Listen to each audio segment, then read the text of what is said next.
حمد و ثنا کے بعد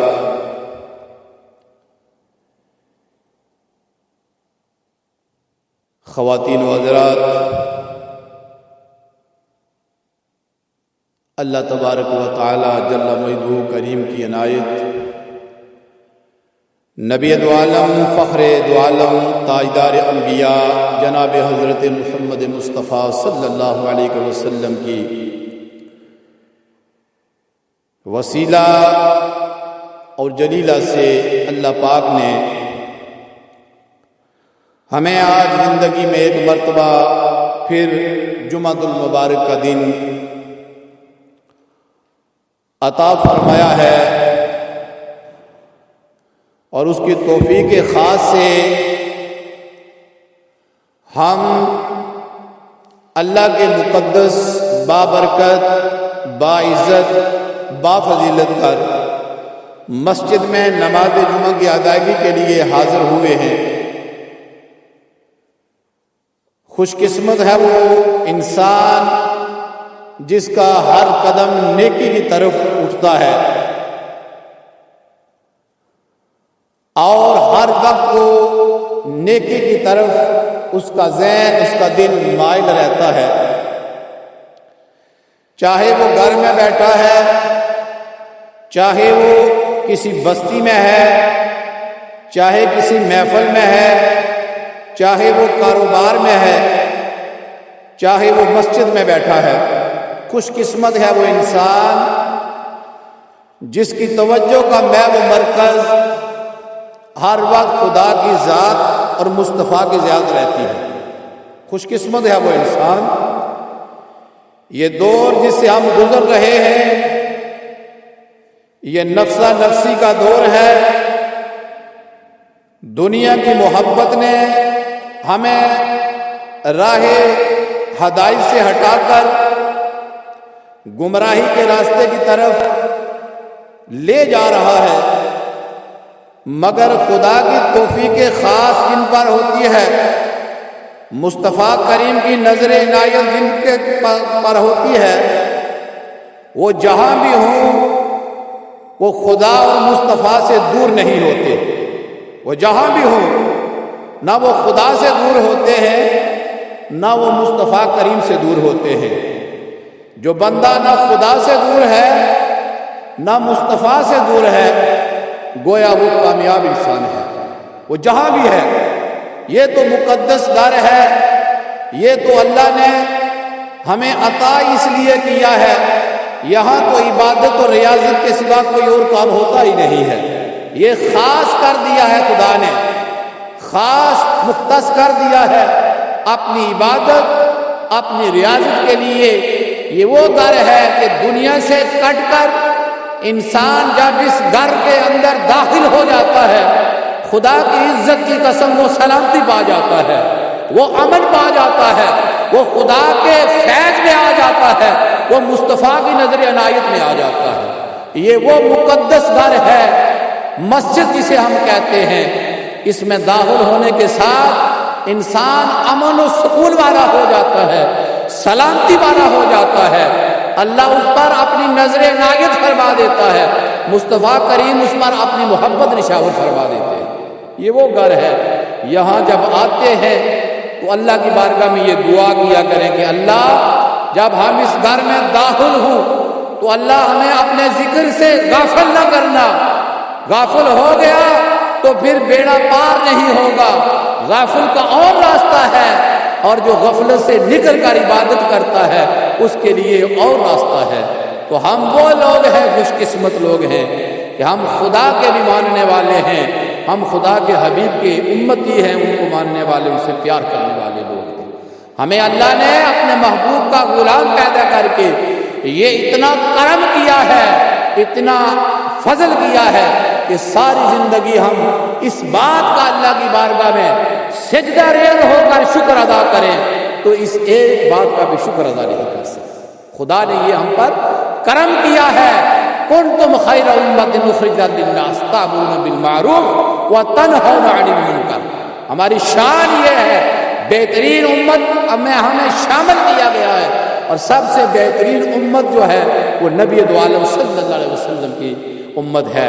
تو اللہ نے ہمیں بن مانگے مصطفیٰ کا غلام پیدا کر کے ہم پر یہ احسان عظیم کر دیا ہے کہ ساری زندگی خدا کا شکر ادا کرتے رہے، تو شکر ادا نہیں کر سکتے، کیونکہ دنیا کی زندگی بھی ہمیں عزتوں کے ساتھ عطا کی ہے، اور دنیا سے جب ہم رخصت ہوں گے، قبر میں جائیں گے، مصطفیٰ کریم ہماری سفارش فرمائیں گے، زیارت وہاں مصطفیٰ کریم کی ہوگی۔ یہ رب کے فضل سے ہے، رب کے کرم سے ہے کہ رب نے ہمیں نبی وہ عطا کیا ہے کہ جس پر ہم فخر کرتے ہیں، جن پر ہم فخر کرتے ہیں، اور وہ ہمارے آقا و مولا صلی اللہ علیہ وسلم، وہ بھی کبھی اپنی امت کو کبھی بھولے نہیں۔ دنیا کی زندگی ظاہری زندگی گزاری ہے، کبھی امت کو بھولے نہ۔ معراج پہ جاتے ہیں، وہاں بھی امت کو نبی علیہ الصلوۃ والسلام نہ بھولے۔ براق پر سوار ہوتے ہیں المختصر، تو پھر بھی وہ امت کی یاد ان کے دل سے نہ گئی۔ وہ پیار اتنا کرتے ہیں، رب حبلی امتی، ہر وقت اپنی امت کے بارے میں دعا کرتے ہیں، امت کی ہدایت کے بارے میں دعا کرتے ہیں، کیونکہ ان کی جو تخلیق ہے وہ گمراہی سے نکال کر روشنی کی طرف لانا تھا، اندھیرے سے نکال کر روشنی کی طرف لانا تھا۔ حضور تشریف ہی اس لیے لائے تھے، اللہ نے ان کو مبعوث ہی فرمایا تھا۔ بات سے بات آگے بڑھ جاتی ہے۔ حضرات محترم، چونکہ معراج النبی رجب شریف کا مہینہ جو ہے یہ اپنے اختتام پہ پہنچ چکا ہے، یوں غور و فکر کریں یہ کب شروع ہوا تو 28 یا 29 دن تھے، تو وہ کیسے گزرے؟ یعنی کل کی بات تھی کہ یہ رجب کا مہینہ چاند طلوع ہوا تھا اور آج شعبان المعظم کا طلوع ہو گیا ہے۔ اسی طرح انسان کی زندگی کا سورج ایک دن طلوع ہوتا ہے اور پھر بندے کو معلوم نہیں ہوتا، اور اس کی زندگی کا سورج بھی غروب ہو جائے گا، غروب ہو جاتا ہے۔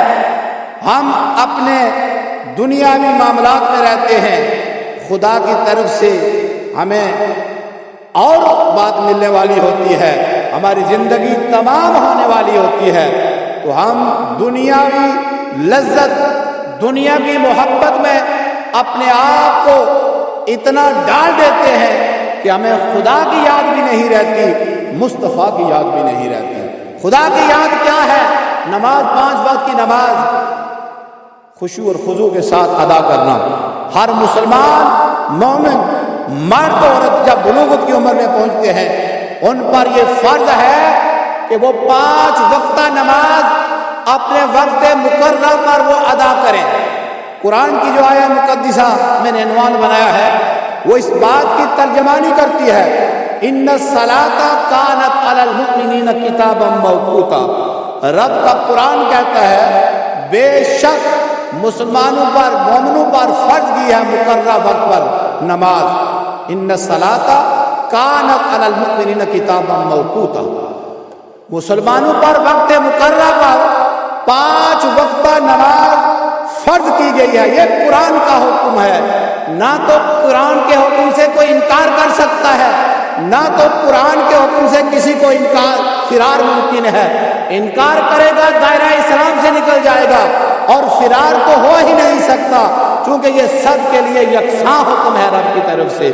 ان الصلاۃ کانت علی المؤمنین کتابا موقوتا، رب کا قرآن کہتا ہے کہ لوگوں تم پر نماز مقررہ وقت پر فرض کی گئی ہے، چاہے مرد ہے یا عورت ہے، بلوغت کی عمر پر اس پر فرض ہو جاتی ہے۔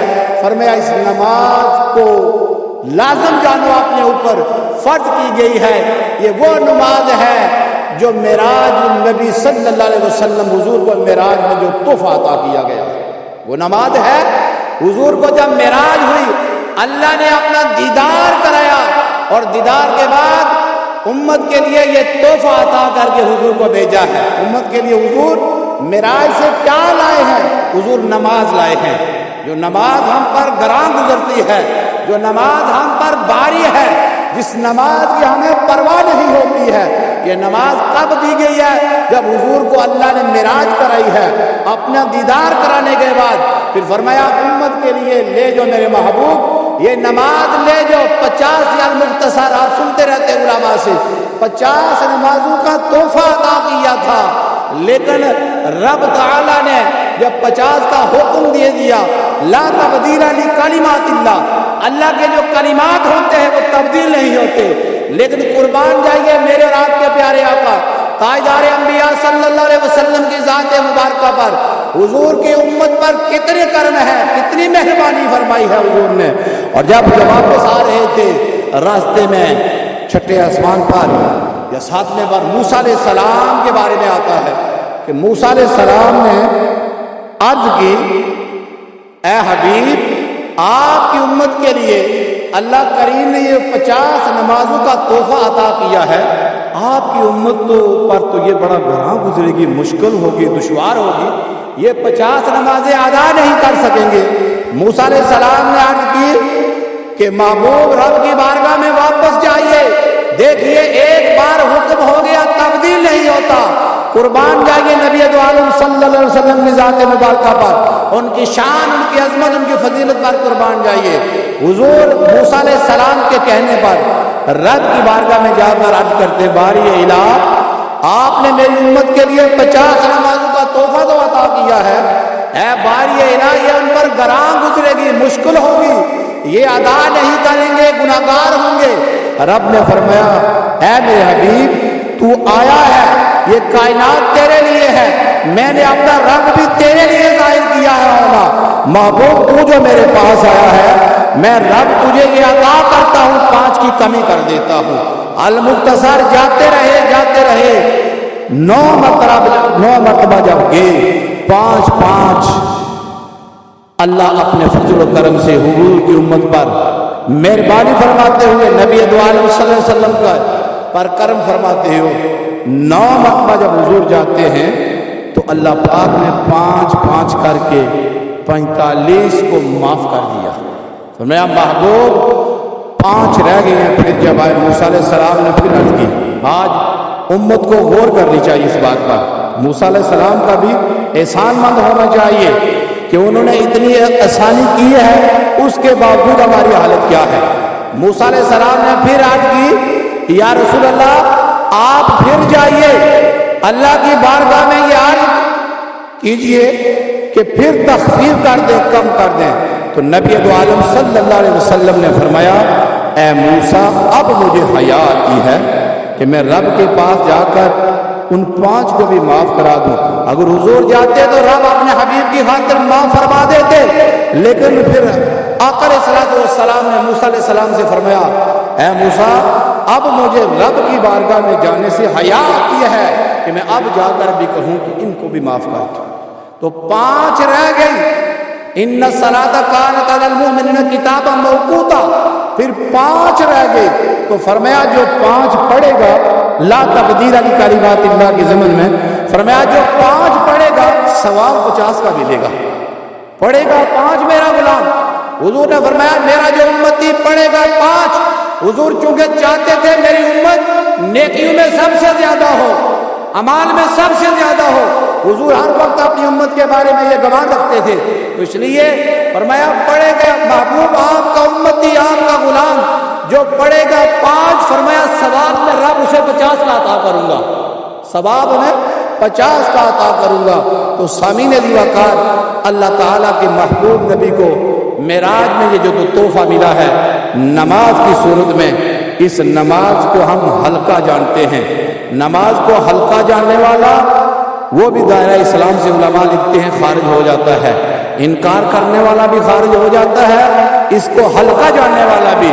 اور کچھ نے تو مختصر ہوتا ہے، کچھ نے تو یہ کہا ہے کہ انہیں قتل کر دیا جائے، کچھ نے امام اسحاق امام احمد نے فرمایا ہے کہ بے نمازی کو قتل کر دیا جائے، یعنی اتنی سخت وعید ہے، اتنی سخت سزا ہے۔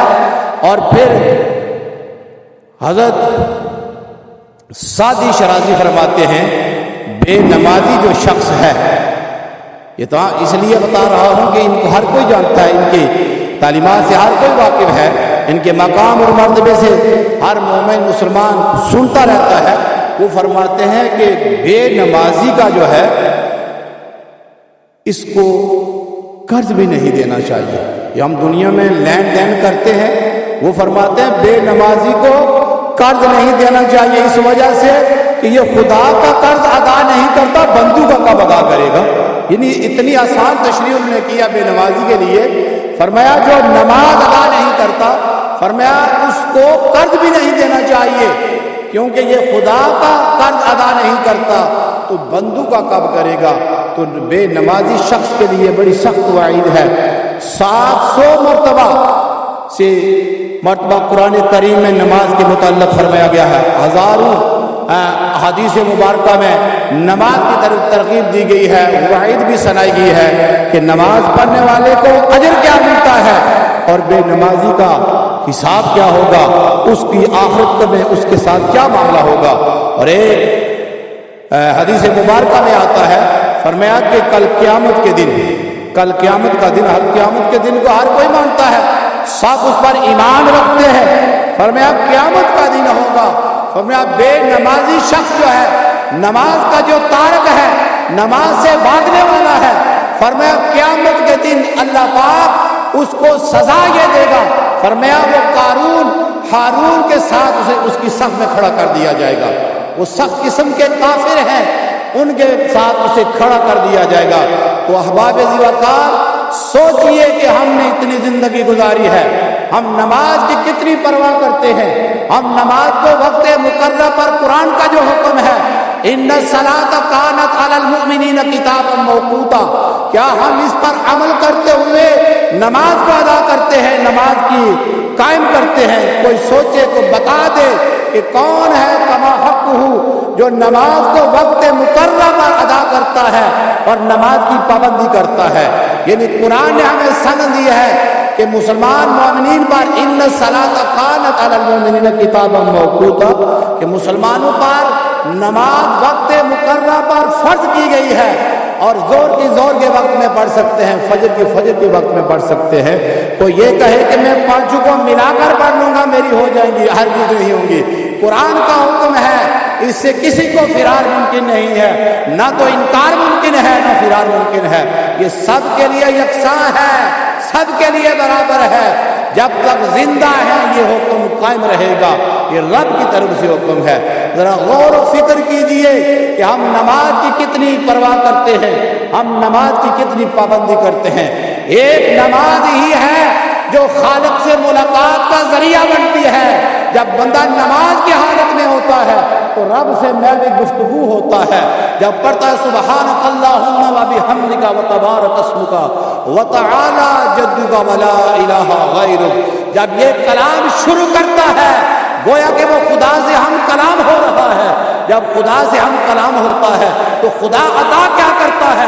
خدا اپنی رحمت نچھاور کر دیتا ہے، اپنا فیض نازل کر دیتا ہے، اپنا نور نچھاور کر دیتا ہے بندوں پر جب نماز کی حالت میں ہو. حدیث مبارکہ میں آتا ہے، نبی دو عالم صلی اللہ علیہ وسلم فرماتے ہیں جب نماز کے لیے کھڑے ہو، نماز پڑھنے کے لیے، قائم کرنے کے لیے، میرے آقا فرماتے ہیں ہم جب کھڑے ہو نماز کے لیے، فرمایا یہ گمان کرو کہ ہم خدا ہمیں دیکھ رہا ہے. جب یہ گمان نہ آئے تو پھر فرمایا یہ گمان کرو ہم خدا کو دیکھ رہے ہیں، خدا ہمیں دیکھ رہا ہے. اگر یہ ذہن میں بات نہ آئے تو فرمایا فوراً یہ گمان کر لیا کرو کہ ہم خدا کو دیکھ رہے ہیں. جب بندہ پڑھتا سبحانک اللہ، اللہ تو پاک ہے، جب یہ کہتا ہے تو اس کے دل میں گمان تو ہوتا ہے، خیال تو ہوتا ہے میں کس کو پاک کہہ رہا ہوں، کون پاک ہے؟ پاک وہ ذات ہے جس نے سر کو پیدا کیا ہے، پاک وہ ذات ہے جو زندگی اور موت کا مالک ہے، پاک وہ ذات ہے جو رزق دے رہا ہے، پاک وہ ذات ہے جو قیامت کے دن اٹھائے گا، جنت میں داخل فرمائے گا، اور نافرمانوں کے لیے جہنم انتظار کر رہی ہے. پاکی تو اس ذات کے لیے ہے جو ذات ہمیشہ سے ہے، ہمیشہ رہے گی، وہ ذات رب کی ذات ہے.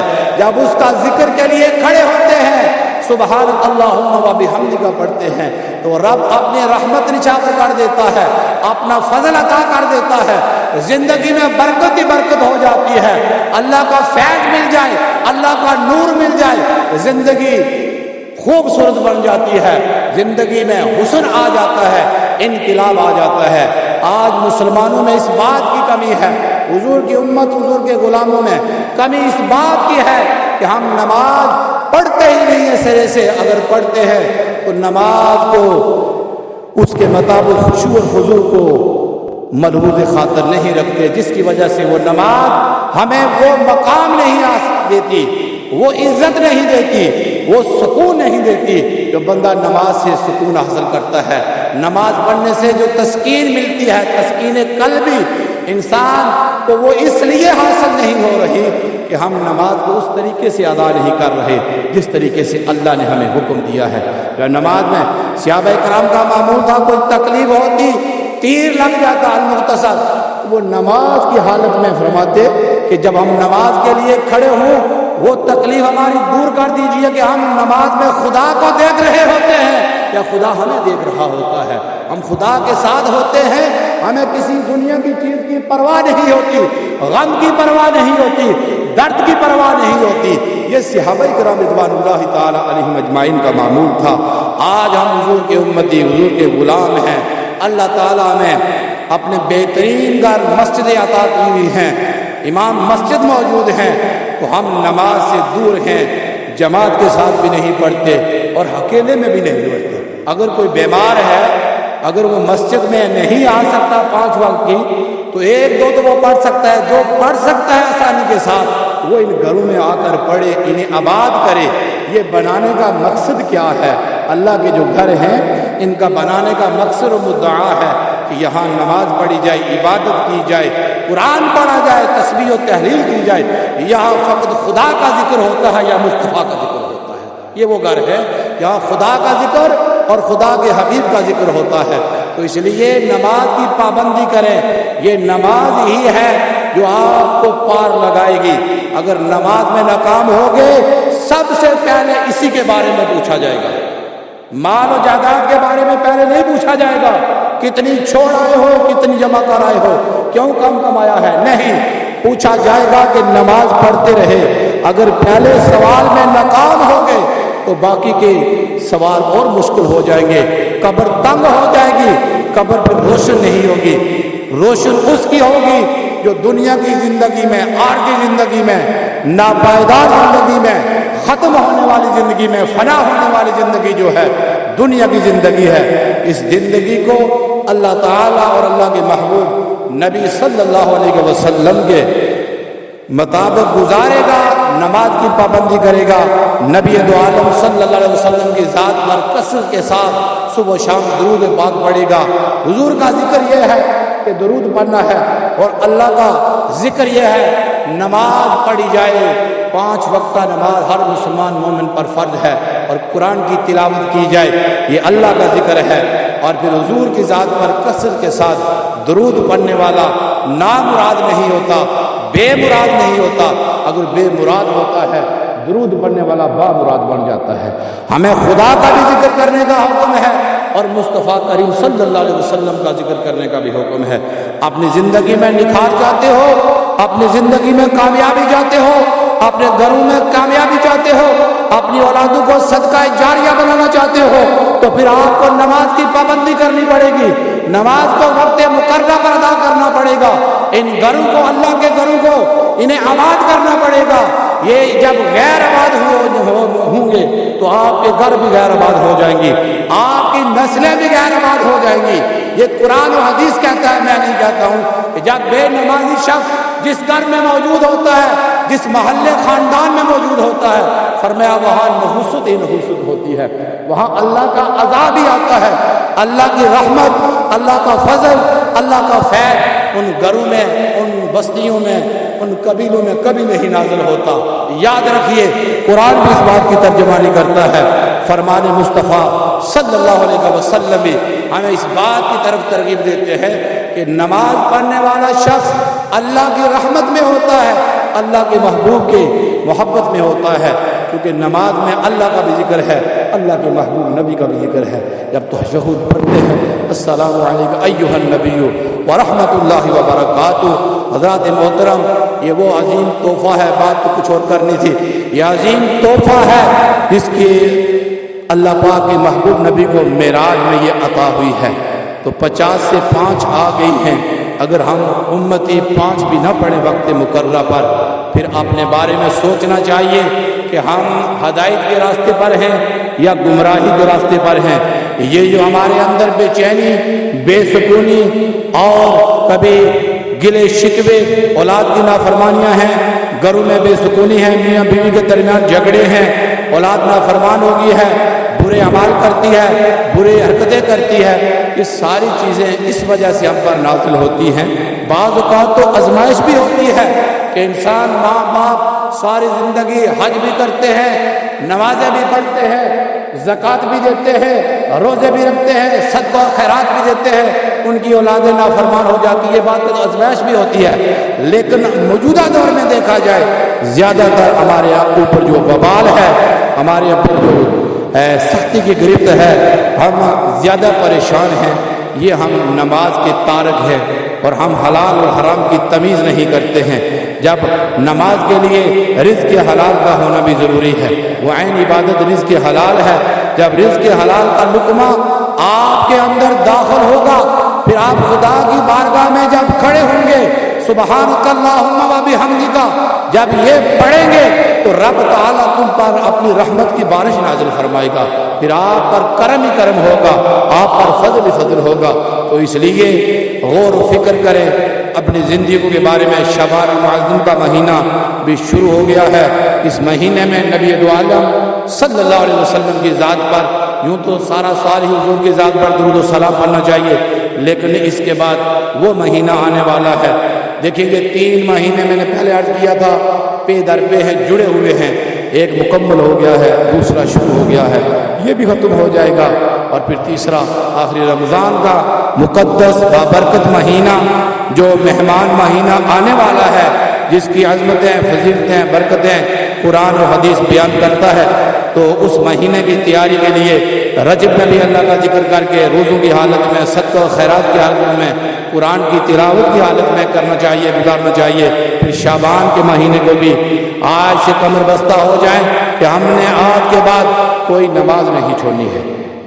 گھر میں ہیں تبھی ہم نے نماز پڑھنی ہے، اگر موقع ملے کوشش کریں، کہ یہاں اس ملک میں ہماری کام کاج کا بھی مسئلہ ہوتا ہے، جہاں بھی ہو حضور کی امت کے لیے یہ اتنا آسان ہے، وہ جہاں بھی ہوں وہاں ان کے لیے مسجد ہے، وہ نماز ادا کر سکتے ہیں۔ اگر جماعت کے ساتھ پڑھیں گے ثواب زیادہ ہے، اگر جماعت تک نہیں پہنچ سکتے گھر میں پڑھ لیں، گھر میں نہیں، جہاں بھی ہیں، کاروبار میں ہیں، تو ہم مسلمان ہیں، ہم پر فرض ہیں۔ غیر مسلم کے لیے نماز نہیں ہے، کیونکہ ان کا اسلام کے ساتھ تعلق نہیں ہے۔ نماز کا تعلق ان کے ساتھ ہے جنہوں نے لا الہ الا اللہ محمد الرسول اللہ پڑھا ہے، نماز کا تعلق ان کے ساتھ ہے۔ تو یہ نماز ہی ہے جنت میں لے جانے والی ہے، یہی نماز ہے جو بعض صحابہ کرام کا تو یہ معمول تھا، وہ فرماتے تھے ہم کسی کو مکمل کافر تو نہیں کہتے، لیکن وہ فرماتے تھے کہ مسلمان اور کفر کے درمیان جو ہے فرق نماز ہے۔ وہ فرمایا اتنے سخت وہ بات کہتے، کہتے ہم مکمل کسی کو یہ تو نہیں کہتے کہ وہ کافر ہو گیا ہے، اسلام سے نکل گیا ہے، اتنا فرماتے کہ جو فرق ہے وہ نماز ہی فرق ہے، کفر اور ایمان کے درمیان جو فرق ہے وہ نماز ہے۔ تو اس نماز کی پابندی کریں، گھر والوں کو اپنی اولادیں ہیں 7 سال کے ہو جائیں انہیں بھی نماز پڑھنے کی تلقین کریں، 10 سال کے ہو جائیں سختی کریں، تو مسجدوں کو آباد کریں، دین کی تعلیم کو عام بچوں میں شعور پیدا کریں کہ وہ دین کی تعلیم حاصل کریں قرآن و حدیث کے مطابق، تو پھر جا کر زندگی جو ہے وہ آپ کی نورانی بنے گی۔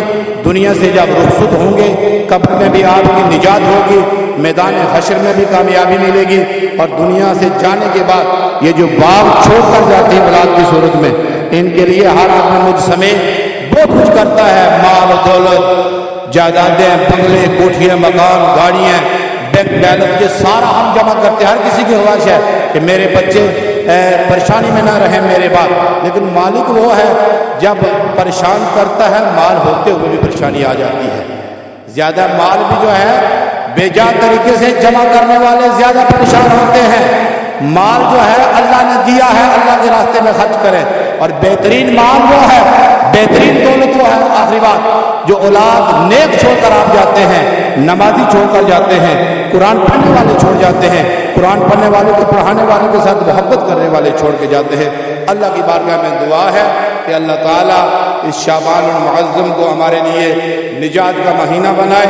اس مہینے میں اللہ ہمیں نبی دو عالم کی ذات پر کثرت کے ساتھ درود پڑھنے کی توفیق فرمائے، اپنے آپ کو صاف شفاف کرنے کی توفیق عطا فرمائے، اور اللہ ہمیں رمضان تک پہنچنے کی توفیق عطا فرمائے۔ حضور دعا یہ فرمایا کرتے تھے رجب میں کہ اللہ مجھے رجب اور شعبان میں برکتیں عطا فرما، اور فرماتے حضور دعا میں کہ ہمیں رمضان تک پہنچاؤ۔